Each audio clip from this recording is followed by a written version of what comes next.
Ekskavasi situs Kumitir di Kecamatan Jatirjo, Kabupaten Mojokerto, Jawa Timur digelar dalam skala besar selama 1 bulan. Penggalian yang melibatkan para arkeolog tersebut menelan biaya lebih dari 500 juta rupiah. Dengan dana tersebut, ditargetkan ekskavasi berhasil mengungkap seluruh bagian talut yang mengelilingi situs pendarmaan Raja Singosari, Mahisa Cempaka. Talut tersebut ditemukan para perajin bata merah pada pertengahan tahun 2019 lalu. Menurut Kepala Balai Pelestarian Cagar Budaya Jawa Timur, Andi Muhammad Said, ekskavasi tahap 2 situs Kumitir ini menjadi yang terbesar di Jawa Timur. Selain digelar selama 1 bulan penuh, penggalian struktur cagar budaya tersebut juga melibatkan puluhan arkeolog dan tenaga ahli lainnya. Tenaga dari Balai Pelestarian Cagar Budaya atau BPCB Jawa Timur sekitar 40 orang. Selain itu juga ditambah masyarakat sekitar dan komunitas. Banyaknya tenaga yang dibutuhkan tersebut mengingat situs Kumitir diperkirakan sangat luas dari sebaran titik ekskavasi.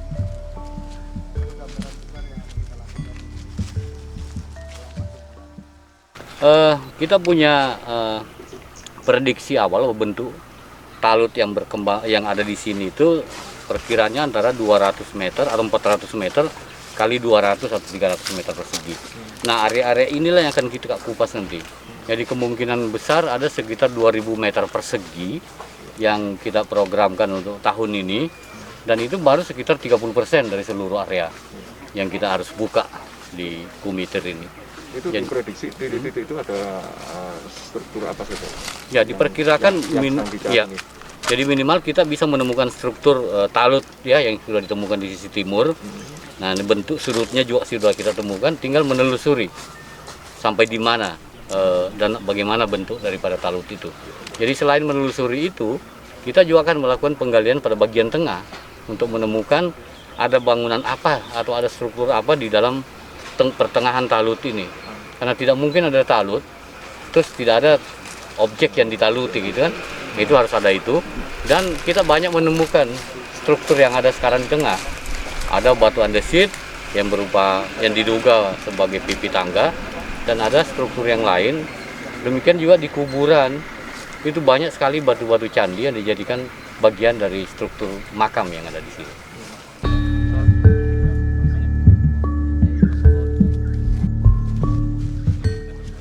Sementara itu, Pamong Budaya Direktorat Jenderal Perlindungan Kebudayaan Kemendikbud, Abdi Kusno menjelaskan, pihaknya mengalokasikan anggaran lebih dari 500 juta rupiah untuk ekskavasi tahap kedua situs Kumitir. Anggaran yang cukup besar karena terkait jumlah orang yang terlibat, juga termasuk kompensasi lahan selama proses ekskavasi 30 hari ke depan.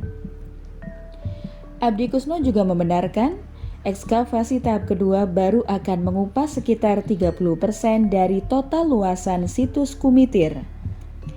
Oleh sebab itu, ekskavasi akan diprogramkan kembali tahun-tahun berikutnya.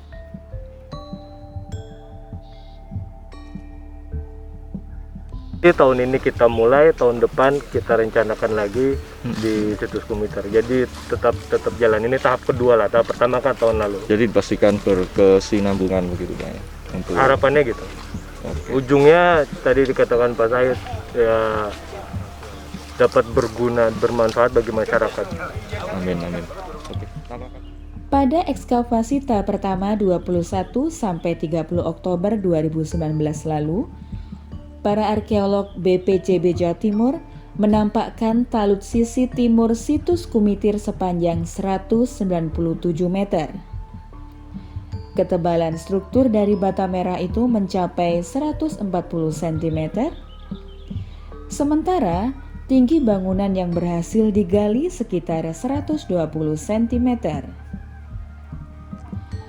Selama 1 bulan ekskavasi tahap kedua ini, BPCB menargetkan mampu mengupas seluruh bagian talut situs Kumitir. Pada ekskavasi kali ini difokuskan pada area sekitar 2000 meter persegi. Jumlah itu baru sekitar 30% saja dari total luasan situs pendarmaan Raja Singasari tersebut.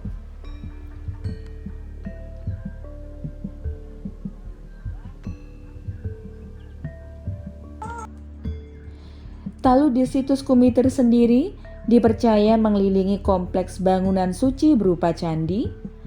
Berdasarkan naskah Negara Kertagama dan para raton, Raja Mahesa Cempaka yang wafat pada tahun 1268 Masehi didarmakan di Kumaper. Nama Kumaper diyakini menjadi Kumiter pada masa modern saat ini.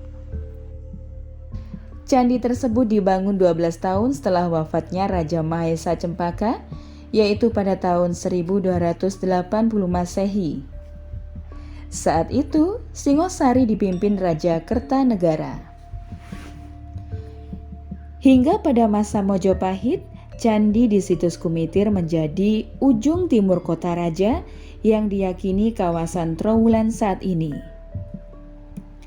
Bangunan suci itu juga diperkirakan pernah diperbaiki pada masa pemerintahan Raja Hayam Wuruk, sehingga candi tetap difungsikan pada zaman Mojopahit meski kejayaan Singosari sudah runtuh.